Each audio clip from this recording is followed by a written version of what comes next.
Masudieh Mansion stands on Jamhuri Street near Baharistan Square, South Tehran. Built in 1879 for Nasiruddin Shah's son, Masud Mirza, who was also the governor of Isfahan, as his residence in Tehran. This lovely building and garden is in the process of restoration, covering an area of 50,000 square meters. The mansion was established inside the garden. Masudieh Mansion in Tehran has witnessed many events that changed the history of the country and was one of the main meeting centers during Iranian constitutional revolution.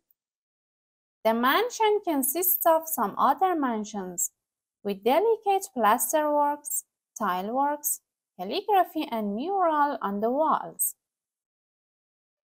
The mansion was allocated to an officers' academy during the years of 1962 to 1963, and 2 years later, the first education ministry was established there. Besides, the first Iranian National Library and Museum is in another corner of Masudieh Mansion.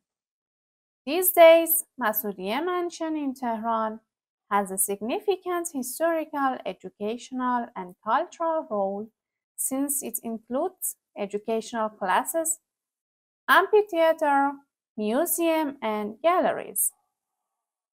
Many thanks for watching this video. My name is Fatemeh, English and French tour leader in Iran. If you enjoy my content, please subscribe on my channel and share it with your friends.